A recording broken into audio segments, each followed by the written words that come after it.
I hereby call the Brockton School Committee for Tuesday, October 11th in the year 2022, it being time at 7 o'clock. I'd ask that you respectfully stand and we'll salute our American flag. I pledge allegiance to the flag of the United States of America and to the republic for which it stands, one nation, under God, indivisible, with liberty and justice for all. I'd ask that you please continue standing. The city of Brockton lost two champions. Former city councilor and state representative Geraldine Jerry Creedon passed away, and Dr. Ed Caccitti passed away as well. So our thoughts and prayers with the Creedon family, extended family, and the Caccitti family and their extended family. So if we could take a moment of silence for Jerry and Dr. Ed. May they rest in peace. Thank you, everybody. I need to establish a quorum. Mrs. Sullivan? Here. Mr. Homer? Here. Mrs. Ehlers? Here. Mrs. Rivas-Mendez? Here. Mr. Rodriguez? Here. Ms. Azak? Here. Mr. Sullivan? Here. The chair is here as well. We've established a quorum. Agenda item number 2 is executive session. I must read the following into the record. The school committee will enter executive session pursuant to Mass General Law, Chapter 30A, Section 21A3, to discuss strategy with respect to collective bargaining or litigation. If an open meeting may have a detrimental impact on the bargaining or litigating position of the public body, in the chair so declares, the committee will return to open session following the executive sessions. It's in regards to Agenda 1, Teamsters Local 653 Custodian Craftsmen, and number 2, Independent Brockton Administrative Assistants Technical Employees Association, IBAA-TEA. Is there a motion to go into executive session? Motion to go into an executive session. Motion was made by Mrs. Sullivan. Is there a second? Second. Second made by Ms. Azak. All in favor, kindly raise your hand. All opposed, raise your hand. We're going into executive session. We will come back into open session.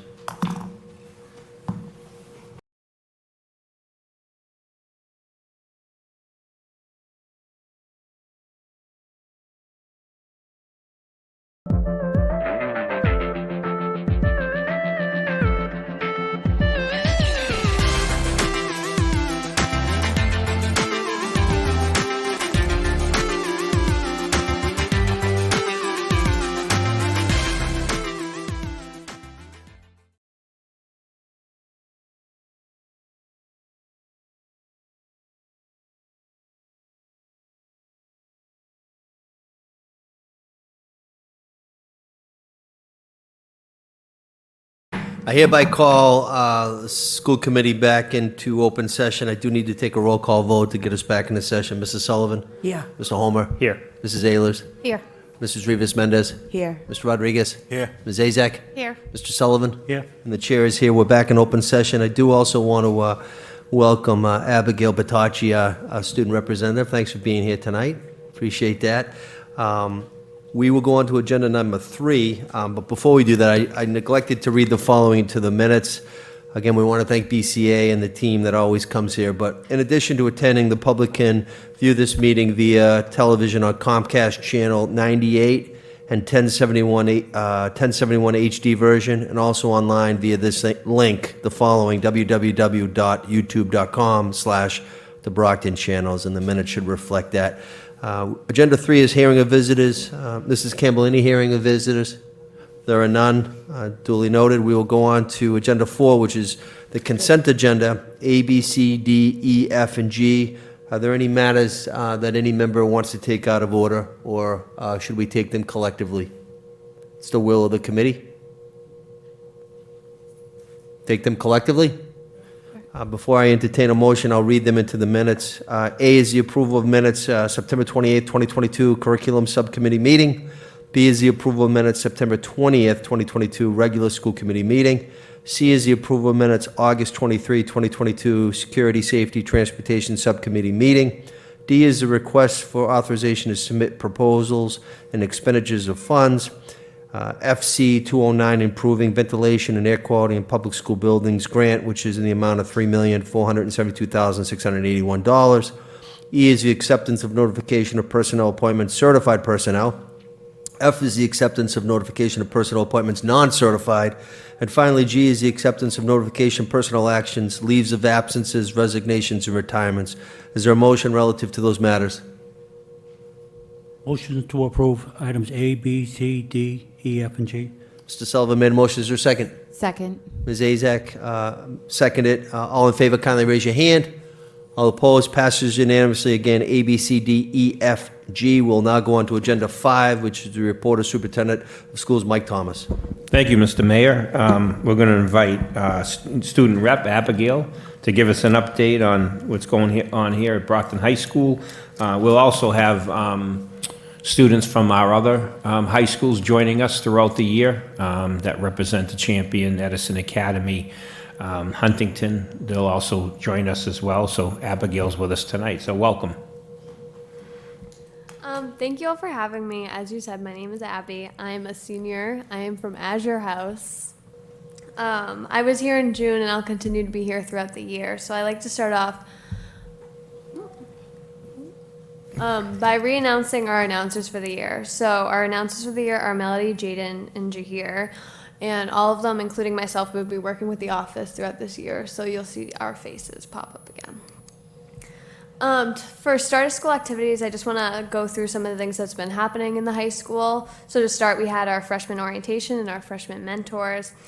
So we help new students to find their place and get comfortable in the high school and to find out what Brockton High is really about by helping in ways like finding their classes and through tutoring programs. We're also super happy this year to be moving back towards normal activities as we recover from COVID. Such things like pep rallies, our in-person elections for class officers again, and college fairs. And something new we have this year is the new homeroom and attendance policy. And although it's not really new, it's really the old attendance policy. 3/4 of our school hasn't experienced the attendance policy, and our seniors that haven't experienced it since freshman year. So it's to be expected that they will have some difficulty, but with the help of staff and the communication from the school, it's really helped us ease back into it, and we haven't had much big problems. Moving on to athletics, our recent athletics have really represented how we are as boxers, hardworking and changing the game. So our fall sports include girls soccer, boys soccer, golf, football, and field hockey. One of the great things that's been going on is our dedicated games from our girls varsity volleyball and soccer. Both teams had suicide awareness games in which the team had bake sales with proceeds going to organizations to prevent suicide. And our volleyball team also had something similar with breast cancer awareness.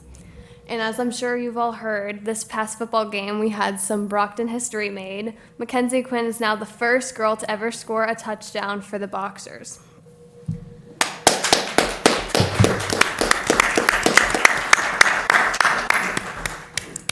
So not only are our teams hardworking and winners, but we are taking the opportunity to make change however they can do that. Whether that's changing gender roles in our sports or campaigning for good causes. It's a great representation of our student body. Next, we move on to school environment. So talking to my peers, we all agree that there's a huge change in our school atmosphere from this last year. Last year's start of the school, coming off a hybrid, was very rocky, but this year is shaping up to have a very different tone. In my eyes, there's two major causes to this, starting with our new PBIS system, which rewards students not only for doing the right thing, making sure that we get rewarded for doing the right thing instead of just being disciplined for doing the wrong thing. A great example of this was our first large reward, which you could see on the board. It was a concert from the Air Force Series Full Spectrum. Students that were seen in the hallways doing the right thing, like wearing their IDs, having their hoods off, or going the extra mile in class, were awarded a ticket to the concert by a staff member. And having good behavior be rewarded serves as an incentive for the students to do the right thing, while making sure students who always do the right thing feel seen and heard. And the second reason I think that the environment is better this year is the school spirit and community that is being created since day one. From helping one another, from freshman mentoring to pep rallies and game days, school spirit plays a huge role in making people feel welcome. Our most recent display of this would be our cultural pep rally, presented by Lasso in honor of Hispanic Heritage Month. We had a band along with Hispanic and Latino members of our community, such as staff and students, all together to do a parade around the high school to display diversity and inclusion. In the parade, the band played popular Latino songs while students displayed their culture's flag. Now, I'm not going to say that the start of this year has been perfect, because it hasn't been. There will always be students who have behavioral issues, but this is a small percent of the students. Majority of the students come in every day to learn and want to have a great high school experience. So what us staff and students can do is to continue to work on creating an inclusive environment that students are excited to be a part of. And I am excited to spend this year with you, showing you our progress. Thank you. Thank you, Abby. Thank you, Abby. Appreciate that report. We look forward to the future ones, and we thank you for informing us of everything going on at the high school, so thank you. Next up, we're going to bring up our friend Mary Waldron to talk about, Mary's the executive director of the Old Colony Planning Council. She's going to give us an update on the downtown holiday parade that will take place this year, Saturday, November 26th, obviously 2022. She's going to give us an update and some things we can do. Obviously, we're a big part of the parade. All of our schools take a part in that, including our bands. And each school usually puts together a float. So Mary is going to tell us how we can help. As you always, the school committee is always a big supporter and the mayor of the holiday parade. So thank you, Mary, for being here. Thank you, Superintendent Thomas. First of all, I have to follow Abby, and I do not have a PowerPoint. That was very sweet, but I do not have a PowerPoint. But to follow, we had a chance to chat while you were in executive session, and my hope is that Brown University gets you, and they would be very lucky to. So we'll be having a writing campaign for you. Thank you again for the opportunity to be before you. I'm no John Marion, right? John Marion used to come here and spend a lot of time, and how he did it is amazing to me, because it's a full-time business, and so with my job I get to do the same thing. But we own our building in downtown Brockton at the old Thomas Edison building, historic. I walk in and I'm honored to be in that building every day. I get a chance to see many students walking to school. But what I'm also able to be is that, as a property owner, looking for things for students and families. And one of the things are, in fact, I'm going to ask all of you to don your holiday Santa hat. John Marion would be so happy we're doing this right now. And all the pictures and everything will be taken later.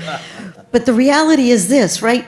It's to have fun and to hear about the Hispanic events that are at the high school and rewarding students for doing the right thing. I know, look at this. Everybody's taking their cameras out now. We're going to put this all now in. But last year, and I have to thank Mayor Sullivan and Superintendent Thomas, the holiday parade happened in 6 weeks. Not 6 months, not 6 years. It happened in 6 weeks. It was the right thing to do by having something as opposed to nothing. We're going to strive to be a little bit like what Quincy does and what Plymouth does and some of these bigger communities. But we have to do something. And with that, in front of you, there's a flyer. Again, this is a collaboration that we have with the city of Brockton, with all of you. We're going to have all elected officials march in the parade. But there's bands and floats, and we're already getting Oliver Ames, believe it or not, said they want to be part of this. But, we never have anything different than having Brockton High School Band lead in Santa. John Marion has always talked about the history with the first department store Santa, and having and build upon that. And I'd be negligent to say that I'm here with Maureen Damari. I'm going to say that. Donnarumma. I walk with her every weekend, and anyway. But Maureen, being a teacher at the Kennedy School, sees every day the need and working with families and with students and parents about what's needed. And so Maureen's here today, where she'll be coordinating with the school system, with PACS, with all of you, with teachers, faculty. We want to have as many as we can have floats in the parade. The draw for people to come to see their grandparents and the grandparents come to see their kids and the parents, relatives, and making a day of it. So in addition to the holiday parade, we'll be doing some things.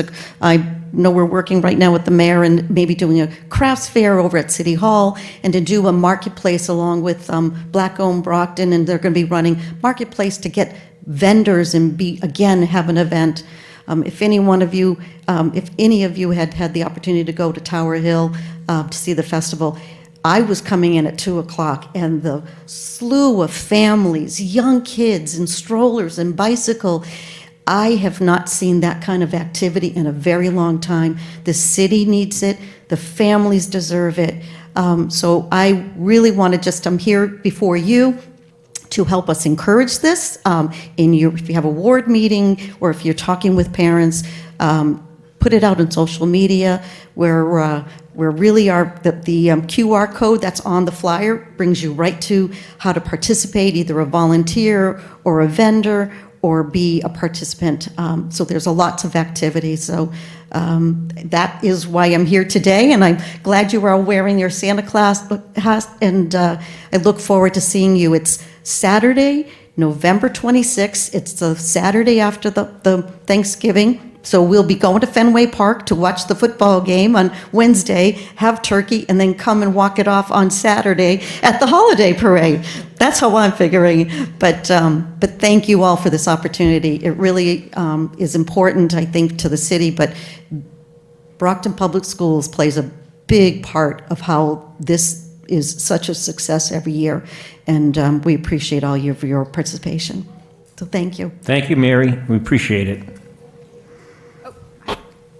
Ms. Zazek? Miss Mary, Yes.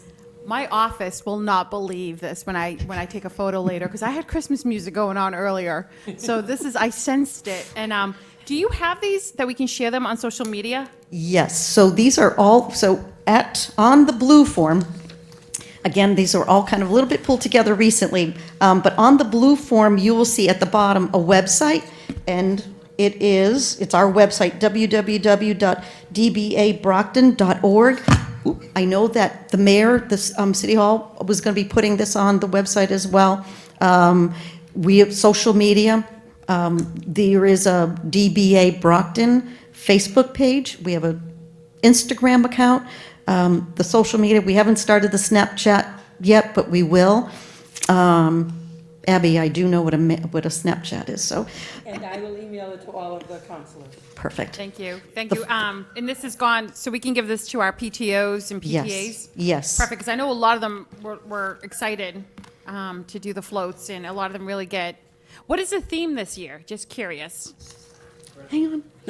No, wait a minute, we're back again. Wait. It's a theme every year. Wait a minute, it is. I think last year was toys. Stand by. This is where I'm I need my sorry. Instagram. I think the school committee, we should have our own little float. No, there's a theme every year. They pick a There theme. is a theme, and the reason why I'm doing this, because we just decided upon it just recently, so. I'm sorry. No, don't be, because I should know this. It is, back together for the holidays. Oh, love it. Love it.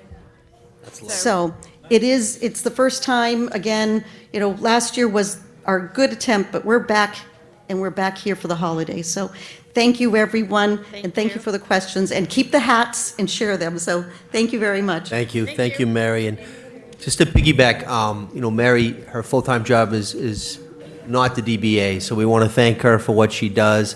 Also, we'll have a lot of food trucks there that day as well. So there's a lot going on, and we want to thank you both. Thank you. Thank you, Mary. Next up, I am going to introduce Mr. Sean Precious, who is the Assistant Superintendent of Accountability and School Improvement. He's going to give an overview of the 2022 MCAS results. This is an overview. The next meeting will give you much more detailed information about our student groups and more detailed information about the questions and the some of the questions our students did well in, some they struggled with. But again, that will be for next meeting when we really dig down deep into the MCAS data. But Sean is going to give you an overview of this year's results. So thank you, Sean. Thanks, Mike. Good evening, everyone. So I have to follow Abby and Mary. I do not have fun Santa hats. I don't have fun pictures. But we're going to have a really good, brief conversation tonight. Sadly, I do have a PowerPoint, but I'll be brief, given where we are with the time. So again, good evening, everyone. I'm Sean Precious. I'm still relatively new to the Brockton team. I'm our new Assistant Superintendent of Accountability and Improvement, which is a new team focused on use of data across the district and implementing our school-wide strategic plan. So as I've said before, really excited to be here. And want to first start off with just a little bit of framing. There we go. A little bit of framing around our team's focus. So there's 4 areas that we are driving improvement around. The first is how we make sure our data is both simultaneously more secure and also more available for all of our stakeholders. That includes you all as a school committee, that includes our community and families. How are we communicating progress with where we are and where we are headed? And also, as we think about accountability, it's a little bit ironic that we're going to dig into MCAS data, because part of what we want to do over the arc of the year is think about how we expand beyond MCAS. What does it mean to be a proficient student as we think about readiness for college, career, and life, and all that plays into that. And then at the bottom here is this notion of data use, how we are better supporting our staff and educators to use data to drive decision making at every level, from the classroom to the district office.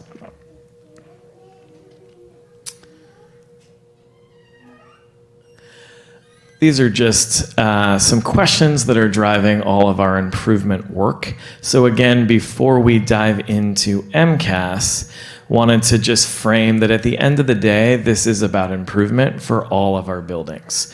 Our hope is that 100% of our Brockton Public schools meet or exceed targets in 2023. And the questions here that are on this slide, what's undergirding these questions is the DESE statewide accountability model. So when we talk about expanding beyond MCAS, and how students perform on one test in the spring, it's ultimately about things like literacy and thinking about how all kids are on track to being proficient readers by 3rd grade. It's things like chronic absenteeism and how we decrease that metric and ensure that more students are coming to school on time, ready to learn. And also as we think about things like advanced coursework, again, beyond just that MCAS score in 10th grade, that competency demonstration is vital for graduation, but it's one piece of the equation. We want to make sure that all of our students have that access to AP, IB, or dual enrollment courses and are earning that credit in high school. These pauses are it's the click time, you all. I'm not going for dramatic effect here, just so you know. Okay, so let's dig into MCAS a little bit. Can you all hear me? Okay. So when we think about data, I always like to think that data tells a story. And we always like to begin that story with some good news. There's been incredible work that I've been learning and hearing about over my first few months here in Brockton, and we are seeing some bright spots play out in the data. So I'm not going to necessarily walk through all of these points here, just given where we are with time. And to Mike's point, we'll be coming back in the coming sessions to do deeper dives into different student groups around some of these areas. I do want to draw your attention to the improvement we've made with math, which is the 4th point down there. We know that was a focus in the last couple of years. And also, we're seeing higher levels of academic proficiency with our multilingual learners or our English learners, which I think is really exciting as we think about the earlier grades. And again, that academic proficiency, which is one part of the equation to gaining English proficiency and language acquisition. And then this last row at the bottom, I think if there's, and we were talking with principals about this last week, I think if there's one fact you walk away with tonight, it would be this. we have approximately 50% of our students that are in that partially meeting expectations band. We know that that's a sliding scale. And so we may have some students that are closer to the red or to not meeting expectations than to the green when we're in that yellow band. So we've dug in on that, and we're really excited about the fact that we've got about 1 in 5 students in every school across the city that are within 10 points of meeting expectations. So as we think about the superintendent's proficiency commitment, we think about getting to 90% over the next 5 years. We are well poised and really need to focus on students that are on that cusp. And so, again, that's a promising trend. Whoops. See, now the clickers. There we go. So the next 3 slides are just going to cut the data from a content perspective.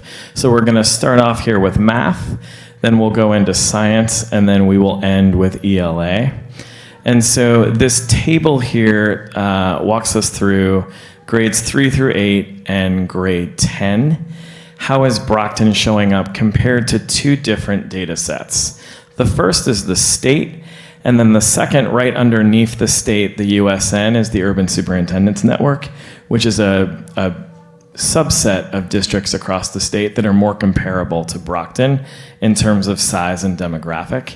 And you can see there is a beginning of a recovery here, particularly for our younger grades, and that our performance in math is following the same trend as the Urban Superintendent Network and the state. Got a little bit of work to do with math in the upper grades, but again, this is promising given that we are coming out of the pandemic and that we are beginning to show signs of recovery. So this is science where we're seeing a similar data story. Again, that column on the far right shows the change over the last year and the growth we've made for our students that are meeting and exceeding expectations.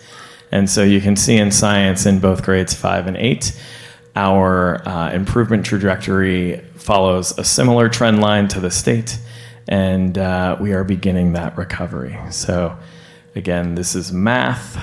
And you're seeing that far right column is the growth over the last year.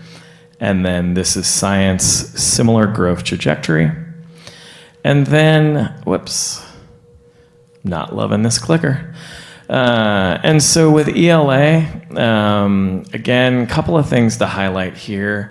You'll see that statewide, the gains and the percentages of students that are meeting and exceeding are down.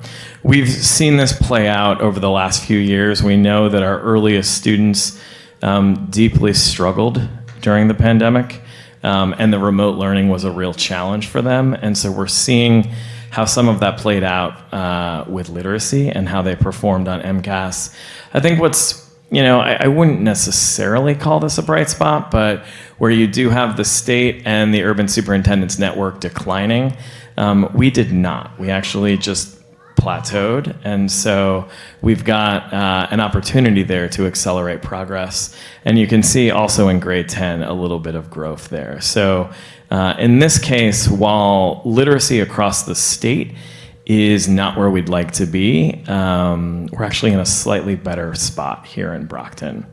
Again, as you think about some of those bright spots, as you think about our focus on active reading and writing, positive relationships, and effective instruction, you're beginning to see some of that play out. And so at the beginning of, our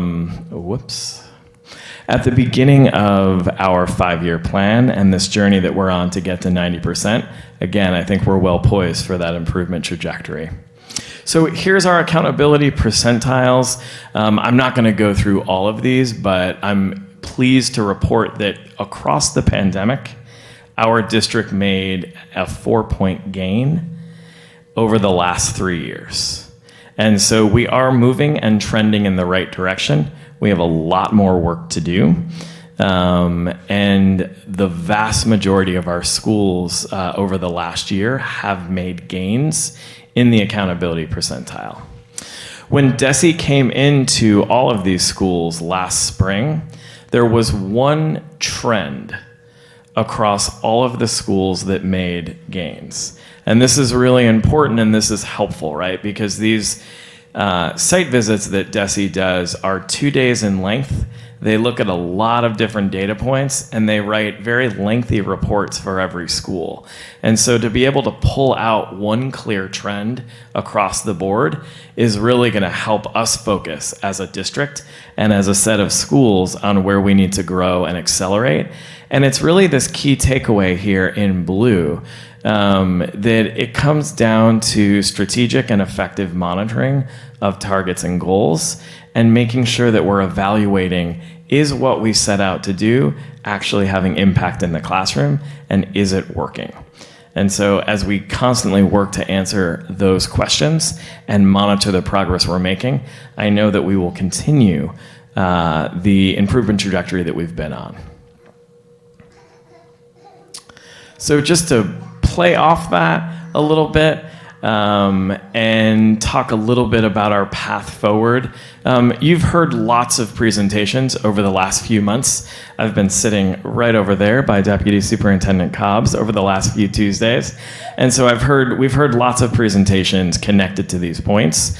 But as we move forward together, you're going to see a real focus on making sure that we are exposing all of our students every day to high quality, rigorous text and tasks and instructional materials that are grade level appropriate. You're going to hear about our focus on rigorous questioning, higher order thinking questions. We're doing a lot of work to support how we coach teachers and how we coach our coaches to ensure that those first two bullet points are happening with consistency and fidelity and with an eye toward equity. That fourth bullet is something that our team is working a lot on in terms of how we improve not just how teachers are using data, but the ease with which they can access information about their students to inform their planning and decisions. And of course, my favorite bullet on this slide, it's what brought me here to Brockton.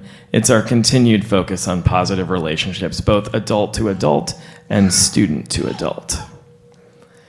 Last slide. Thanks for hanging in there. So we'll talk a little bit about next steps. And so as Mike alluded to at the beginning of this presentation, this is the trailer. And we need to come back and do some deeper dives into various student populations. We want to do a little bit deeper of a dive of how are our students with disabilities doing. We want to do some more analysis along lines of both race and gender. How are we narrowing and closing gaps across our student populations? And of course, given our population here in Brockton, we want to focus on how are our English learners, our multilingual learners, acquiring English skills and language acquisition. So we'll be digging in on all of those areas. There'll be longer presentations with even more graphs, get excited, in the coming weeks.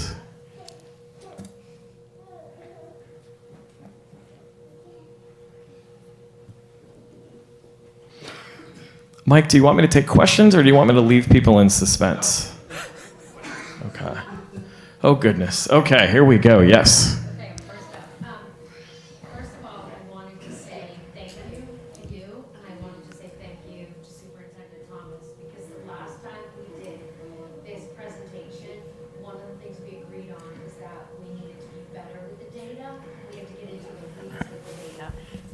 Because even back then, I think the one takeaway that I have right now is that we know emphatically that 20% of our students are within striking distance of proficiency. That is not a question we could answer last time around, so nice job. Like the fact that we know and can see and identify who we can focus on, I think is huge. The other thing I wanted to commend is the coaching for coaches. I think people forget that you have to train the trainer so that even they can get better, and they need that type of support. So I think that is 100% positive, and thank you for your time. Great presentation. Oh, fun. I was expecting a tough question. Is everyone else just going to compliment the presentation? Because that would be lovely. Don't jinx yourself.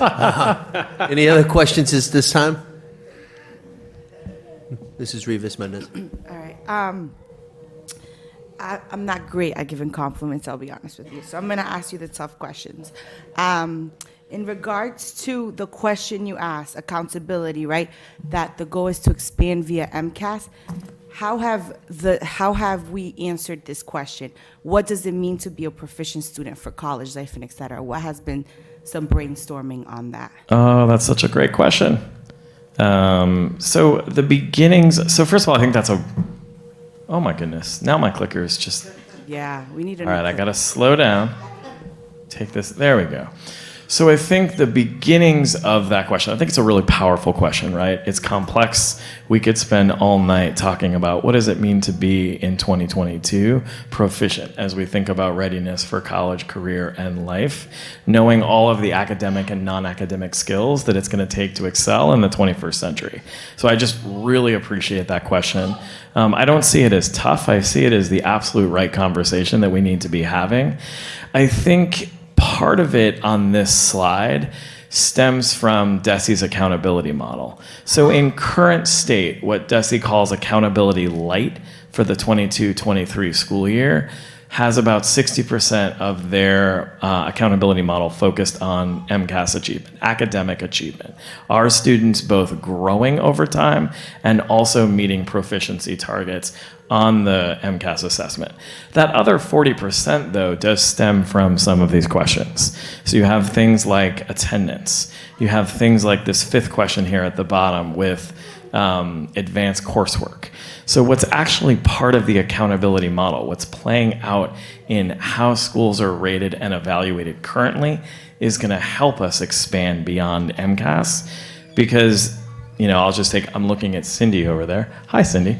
As you think about our 9 through 12 pathways, there's actually accountability attached to the percentage of students that we are enrolling in AP, IB, and dual enrollment courses. Not only is that a part of our strategic plan, not only is that the right thing to do for students, but it's actually part of the state's accountability model.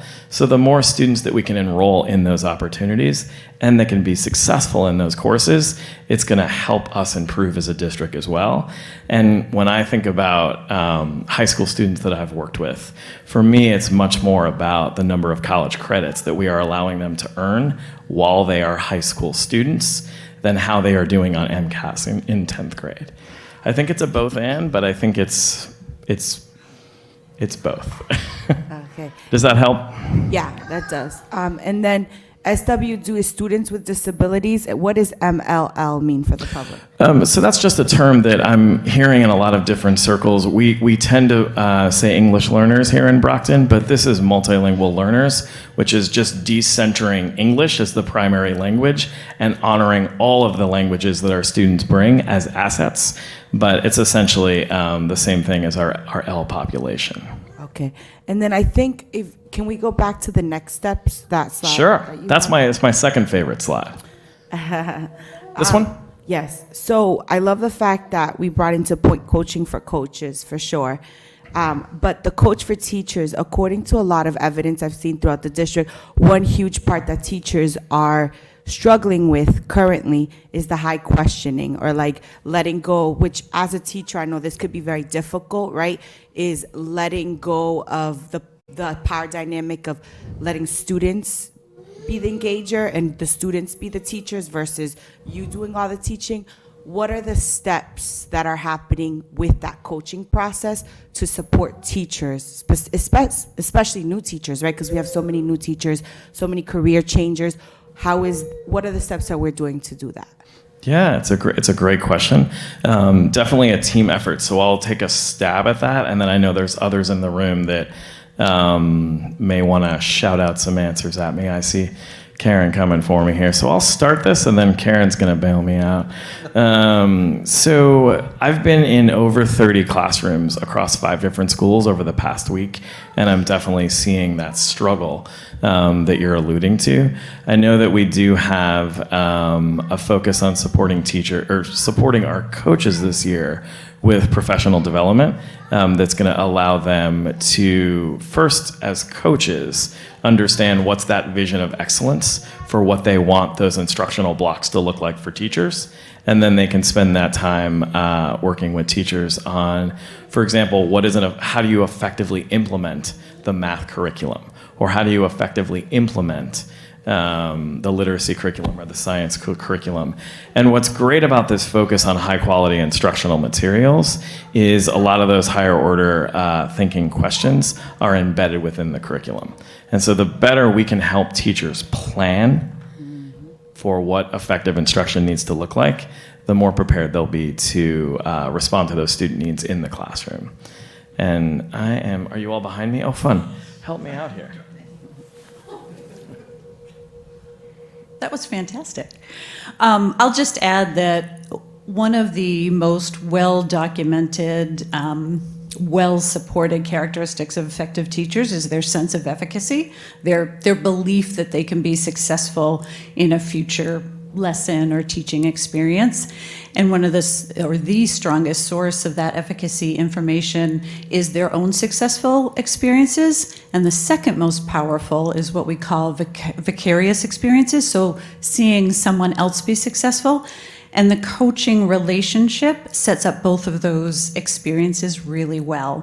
And so one of the things that we've been working on with coaches is really thinking flexibly about different models of coaching. So the coach modeling for the teacher, the coach co-planning, and co-teaching with the teacher. And then a really important part of the inquiry cycle that we've been talking about is how do we measure the impact of coaching. And so you can measure the impact of coaching in a couple of different ways. One is to see teacher practice change over time, and another one that you can feed right into the inquiry cycle is some measure of student impact, student learning. And so a lot of our conversation this year has been focused on really thinking about that impact and how do we measure that impact, because it's that impact and shift in student learning that's really going to feed into that sense of efficacy that I can be successful. In this case, when we're thinking about, for example, higher order questioning and higher order thinking.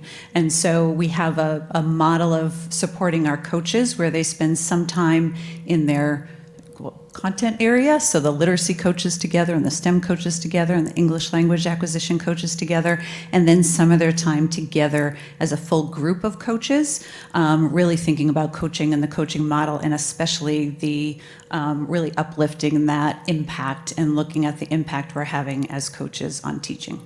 And these coaches are the evaluators of the teachers or are not? Not evaluators, which makes them really powerfully positioned to really impact practice because they can build that collegial relationship in a way and give feedback and really not only support the teacher and the teacher's growth, but the teacher is also feeding into the coach's growth in thinking about teaching and learning and doing that work. Thank you. Yeah. So at the 6 through 12 level, it looks a little different than it does at the elementary. We don't have coaches. We have coordinators. We do have an English language acquisition coach. And so one thing that they're doing, and I'll speak specifically to middle school first, is our coordinators are in the schools every day and have been since probably I'll give it maybe the 4th day of school, let things get settled, working with all of the teachers in the PLCs, working right alongside them to co-plan and to talk through what does it look like to use these high quality instructional materials, make those instructional decisions about what's best for the students in front of them, and connect that to how do these resources help us teach so that students are learning. Because to your point, Cynthia, we're teachers, and so we're used to teaching. We got to focus on students learning and having them have ownership in that. And that's a huge shift because of the great responsibility that we feel to students. And so we feel we have to impart all this knowledge. Add to that our Honors Academy and those teachers feeling an immense amount of pressure to pick up the pace and increase the rigor. So fortunately with Todd Erickson, who is our coordinator for accelerated programs 4 through 12, he's also working with teachers in the PLCs and supporting them and how do you use these resources and teach Honors Academy. And don't forget, we also now have 90-minute blocks of ELA and math. So there's a lot of newness in the middle schools. And so we've really worked hard to ensure that teachers have that support alongside them in PLCs. Also, our leaders are in classrooms doing informal walkthroughs just to offer that support. South Middle School, I'll give them a shout out. They developed their own app. They've been in over 500 classrooms and just really looking across the school at trends, not in an evaluative manner, to just say, last week we had professional development on asking rigorous questions. So next week we're going to go in and just tally mark how many of those rigorous questions are we seeing, and then they share that data with their staff, and then the staff sets a goal on what they will do next time. So there's really a lot. In 9 through 12, we have our department heads. We do have instructional coaches in the 4 content areas at Brockton High School. So there's a great deal of support there as well. Department meetings, full faculty meetings. So we're getting there. Thank you. Last question, Mr. Precious, would just be, according to the data, if you go back to the schools that you listed, I really much, here's a compliment. I very much appreciated that. This right here. The next one where you show the gains of the school, I noticed it's a huge gap within schools. Is that something you're going to talk about later in the future? What's working, and if other schools are going to be adapting to, for example, the Angelo has a huge increase of 17 versus the Raymond has -13. So is that something where we're adapting and having that clear alignment across schools? Yeah, so it's been part of what I think you're saying. It's been fun for me as somebody who's new. The day that this data came out, I actually set up meetings and conversations with every school that had double-digit gains in the last year, primarily as a learner. What is it that they did that led to that growth? And a lot of it is what I alluded to in that blue box there. There's just been a real pervasive focus on setting targets and progress monitoring. So even the data point that Dr. Connors just shared around South Middle School, in terms of the data they're collecting when they've already as a team in the first month of the school year collectively got into and have observed 500 different times across classrooms in the school. All of that is data that they are collecting and actively monitoring. I would say aggressively monitoring. That is the takeaway that we want to see across the board. Setting targets, monitoring to see if we are meeting those targets, and immediately adjusting in really short cycles of improvement. Not waiting for Winter Star, not waiting for MCAS in the spring, but what are we doing in the next week to improve instruction?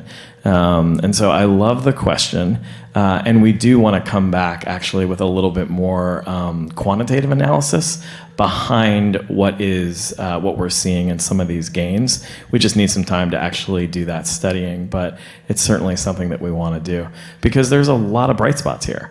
And we want to learn from that and mine that learning as much as possible, again, so that that can be a part of our improvement plan as a district. Remember, the strategic plan that we've been working on over the last year is soon going to be supplemented by a district action plan that will have measurable benchmarks and targets for this upcoming academic year. And we're gonna, and as well as strategies and activities that we need to do to meet those targets. A lot of what we will use in that plan will be informed by the schools that have made the highest growth. It's a great question. I'm mindful of time, but I also could stay here all night. Any additional questions at this time? Seeing none, thank you. Thanks so much, Sean. everyone. Thanks, Karen, Michelle. Appreciate it.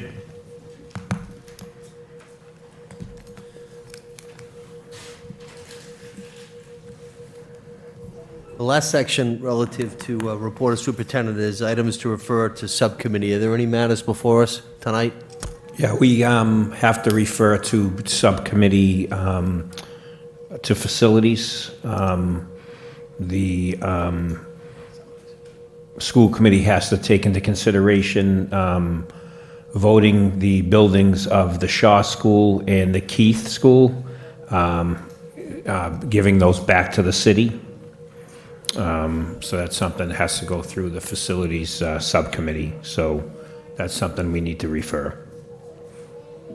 Also, the diversity, race, equity, inclusion times change for next week, October 18th. It won't be at 6 p.m. It's going to start at 7:30 p.m.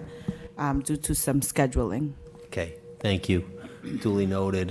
Just to piggyback on what the superintendent said, we made a pledge that we would not be moving the Champion High School until we found a much more suitable location, right? And we did find that on Summer Street, the old May Institute, which is Champion High School. I want to thank Dr. Cobbs and the team, because we took a tour last Friday with the county folks, Treasurer Tom O'Brien and Commissioner Jared Valenzola. It's awesome over there. If you haven't been over there yet, you really have to go over there. It's just a much better venue. It's so beautiful inside the building. Outside is a game changer as well. So we've been able to achieve that goal. We're very confident that the $4 million that we paid to buy it will be returned to us from CARES Act with ARPA money that the county has is sitting on $100 million. So we should be getting reimbursed that $4 million. As Aldo Petronio said, and Chris Correa, who joined us, if we were to build that, it'd probably be about $40 million to try to build that. So it's awesome. So the fact is, we do have to take a vote relative to the Keith because, as you all know, the city has already acquired 99 Warren Ave and 2 properties on Highland Street. We've already taken them down. So if you've been there recently on Warren Ave or Legion Parkway, it looks completely different. The old high school, I just want everybody to know this. We will be offering a tour of the facility for anybody that attended the school or anybody that worked at the school. And when the building comes down, which we do forecast will be in the near future, we will save bricks for if anybody wants a brick from the old school as well.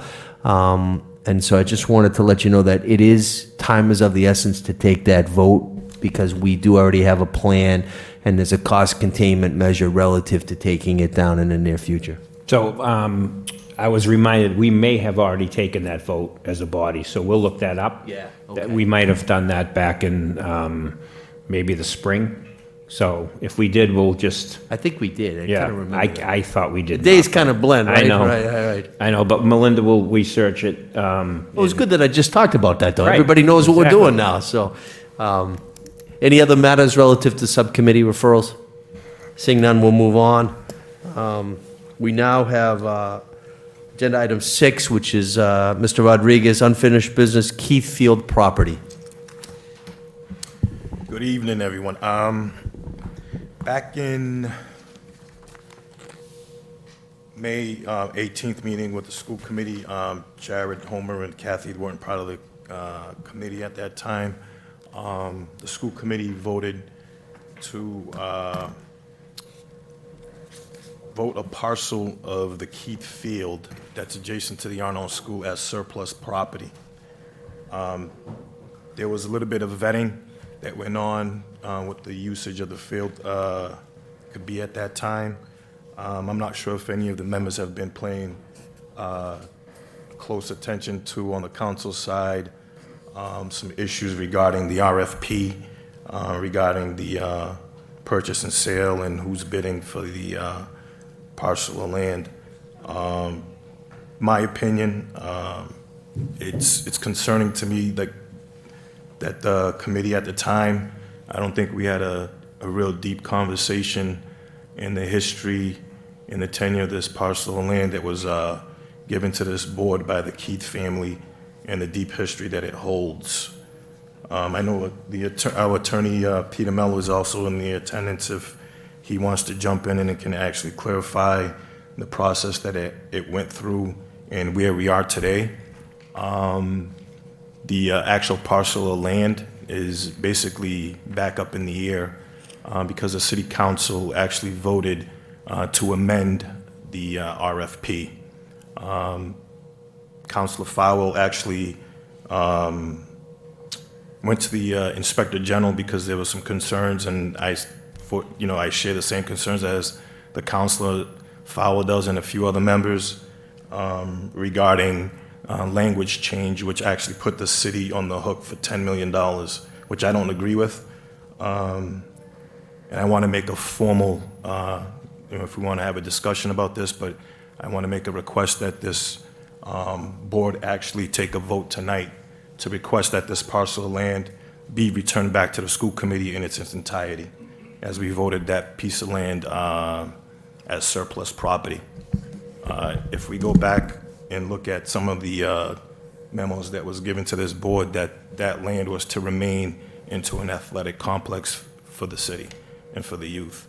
A few months ago, myself and Joyce was actually attendees with the Brockton Downtown Business Association, where the Boys and Girls Club executives and attorney actually presented a plan, what they wanted to do as far as, constructing a building and parking lot on that parcel of land, and they disregarded the school committee's authority where we carved out that certain section, and they actually designed their entranceway between the two pillars with the eagle that's in there, which that they don't have no authority. We carved that parcel of land specifically to hold on to some history with the Keith family.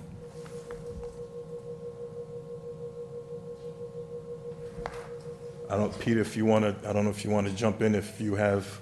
If I could as well, I'm the one that made that motion to preserve the Eagles. We did vet out the historical aspect. It was named after the Keith family because they lost someone in the war. The history of that, I know Attorney Mello, you and I have talked about it, is for purposes of youth activities in the city of Brockton. With that being said, the fact that there would be an easement at that entrance, that helps the Boys and Girls Club for their new development, but it also helps us because we've already planned on having a soccer field. This started under Mayor Moses Rodriguez, and I'll support that endeavor. So the parking would benefit absolutely the Boys and Girls Club. We wouldn't be relinquishing any land. It would be an easement for access purposes, but it would also allow us to have additional parking to help the overflow for those that are going to use the soccer field. Because right now you'd have to park at the unknown school and walk through the field. That's what the football players are doing. They're also parking on the streets. So I'd love to hear Attorney Mello. I don't know anything about a $10 million thing that would hurt the city of Brockton. It's not my understanding that the vote of the council was a subordination that was originally $5 million and then it was amended to $10 million. But that doesn't have a negative impact on the city of Brockton, in my opinion. Yeah, thank you, Mayor. I'm not sure I can really speak to the particulars of that city council vote. Basically, the genesis of all this from where I sit, and insofar as I've been brought up to speed on other acts by other public bodies, this matter was the subject of a vote under General Laws Chapter 40, Section 15A, back in May of 2021. And in connection with that vote, this body voted to relinquish its control over not the entirety of what we know as the Keith Field property, but a portion of it. And as Mr. Rodriguez correctly points out, the school committee specifically and explicitly exempted from the scope of the property that it relinquished this area right in front of that gated entrance.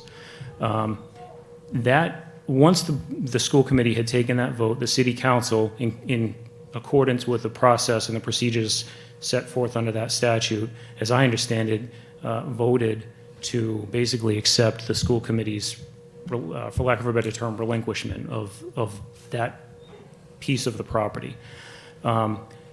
Thereafter, that property was, the portion that had been relinquished was the subject of an RFP that the city, the relevant city department issued. There was one respondent, the Boys and Girls Club.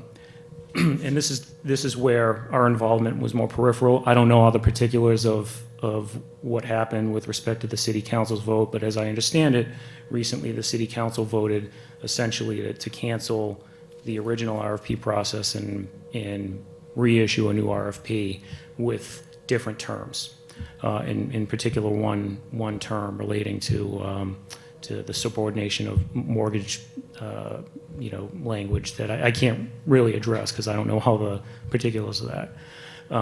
But in connection with that earlier proposed project, there was a filing made with the ZBA that depicted or included plans that depicted an access road basically running right through that gated entrance, essentially over property that hadn't been relinquished by the school committee. So the bottom line is that any property that wasn't the subject of that original school committee vote under 15A remains wholly within the school committee's control and discretion. And if any area of, or if any property within that piece of the land that the school committee controls is going to be part of any future project, it needs to be, as a condition precedent, the subject of a school committee vote. The school committee would have to authorize that. And all the, the precise procedural mechanism through which it would effectuate that, I don't think we need to address that here. Perhaps it would be another 15A vote. That hasn't happened. And, so I think that, to the extent that the school committee wants to clarify, and again, right now, that original project isn't really formally pending. Because in fact, my understanding is that no new RFP has been issued. So there is no project at the moment. But to the extent that this committee wants to, consider that or somehow address what its desire is with respect to any future activities and whether it's amenable to entertaining the notion of relinquishing any more of that land, I think it's appropriate for the school committee to discuss, whether it needs to do so right now. And, that's basically within the school committee's discretion. It's totally up to you. But So the easement that the mayor mentioned, that can go into the RFP because the school committee still fully controls the gate. Right. So for their entrance and road, the school committee would have to approve that before. That can't go into that piece of land cannot go into an RFP. Right. They can't even really go to the ZBA for an easement until the land is relinquished by the school department. Yeah, I think the pithiest way to characterize it is if anyone wants to use any portion of that property that the school committee, or with respect to which the school committee hasn't relinquished its control, that's going to require preliminary approval by this committee. This committee has to approve that. So, and that would include the area of land that runs right through that gated entrance, because that was explicitly exempted from, as the mayor correctly points out, from the area of the property that was the subject of that 15A vote. So, and I haven't heard, not that I've been following it that closely, dialogue that other bodies have had or any of the conversations that happen around the prior proposed project. But, to the extent that the plans that were submitted to the ZBA, and that application was withdrawn ultimately, to the extent those plans depicted the use of property over which the school committee hasn't relinquished its control, I think it's fair and appropriate for this committee to consider whether it would be amenable to that or even entertain that concept. Again, doesn't have to do so today, or it can if it wants to have dialogue about this. I think that's totally appropriate and within the committee's discretion.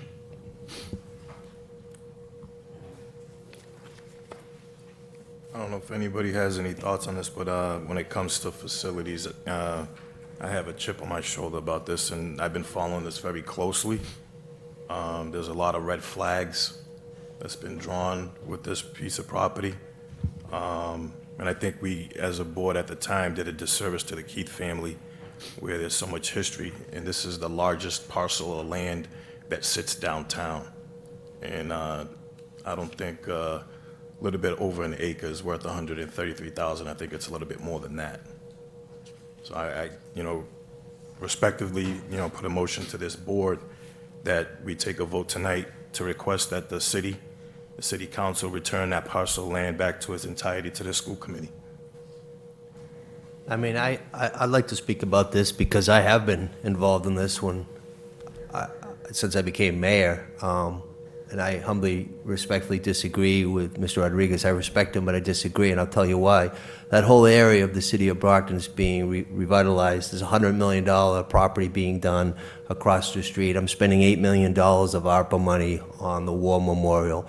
The fact that the Boys and Girls Club was the RFP recipient, that RFP is dead, and there has to be, you are correct on that, there has to be another RFP done. Mike Morris is the city procurement officer. He'll be working with that. But I think at the end of the day, it would be premature to take any vote because we have Attorney Mello here, but we don't have the city solicitor here, Megan Bridges, who's been an integral part of this, Attorney Shannon Resnick, who's the attorney for the city council.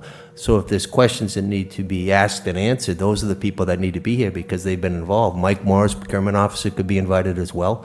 If and when another RFP hits the street and whoever applies and gets it awarded, it's good for Brockton. It's good for the boys and girls of Brockton. That's what it is. So I would respectfully ask that formal vote not be taken tonight because I don't think we have all the people here that could answer questions of this body.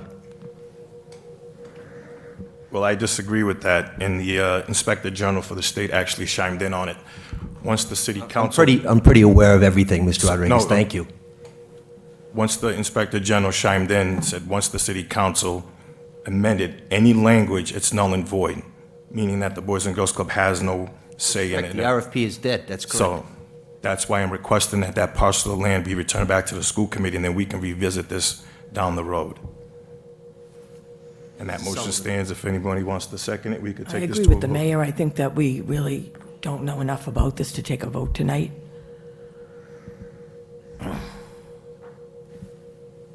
It's a motion on the floor by Mr. Rodriguez. Is there a second on that motion? I'll second. Second made by Mrs. Rivas Mendez. All in favor of the motion made by Mr. Rodriguez and properly seconded by Ms. Rivas, please raise your hand if you're in favor of that motion. Please raise your hand if you're opposed to that motion.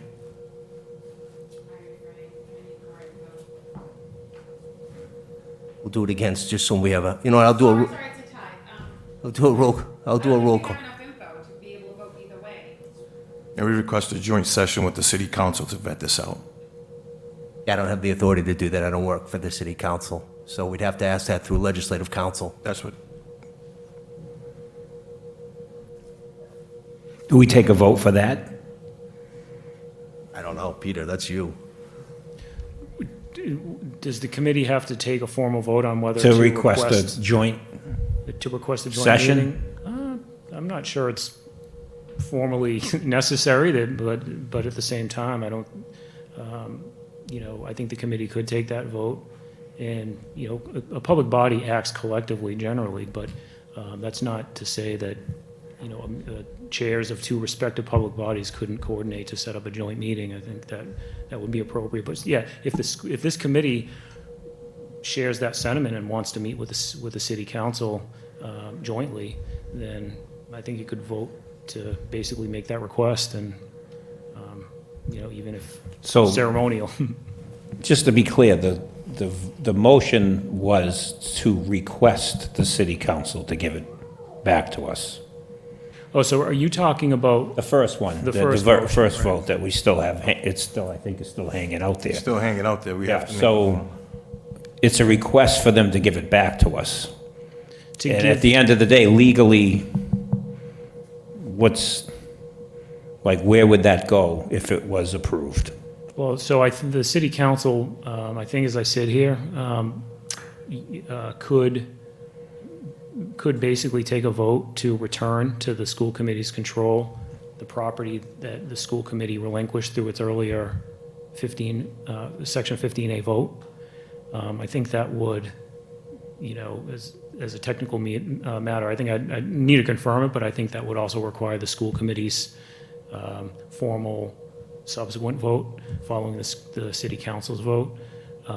But yeah, basically, not to elevate form over substance. I mean, if this committee wanted to request that the school committee, or that the city council rather, return to the school committee's control that portion of the land that it previously relinquished, I think it would, the school committee, the city council rather could do that unilaterally. It doesn't need an invitation from the school committee to do that. But if the school committee wanted to make that request, I think that would be the subject of a vote. So would it be, I don't know, Peter, I might be asking this out of turn, would it be better to amend the motion to say that the school committee requests taking the land back after discussion with the city council in a joint meeting? You could do that. I think that if you want to. That way you would have all the attorneys present to. I think maybe, just as a practical matter, maybe the more appropriate way to frame it would be, I mean, again, this is subject to the committee's discretion, but if you don't want that request to be, the subject of final action, you just want to invite a discussion with the city council, I think as a practical matter, perhaps the more appropriate way to frame it would be to vote to formally request that the city council accept the school committee's invitation and meet jointly to discuss this issue. And I would actually add to before another RFP is issued. I think that makes sense, yeah. There is a motion that was made. I kind of lost track of the votes over here. So I know there was 3 in favor. There was 1, 2, 3. How did you vote, Mr. Sullivan? Against it or in favor of it? Against. Okay, so that motion fails. But now we need to entertain a motion, and we have to have the minutes reflect Ms. Azak recused herself and did not vote. But we have to take a vote, if it's the will of the committee, to request a joint committee meeting, special meeting, I suspect, with the city council. And that would need to be in the form of a motion. And the only caveat that I would ask is legislative counsel, which is the city council's attorney, Resnick, city solicitor Bridges, and attorney Mello be party to that as well. And I would also add, and I mean, this is my 2 cents, obviously, I don't have a vote, but I would also add in that motion that happens before another RFP is issued. Yeah, and the only one that can call a special is Jack Lally as president of the council. So we can make the motion and respectfully ask that to be called.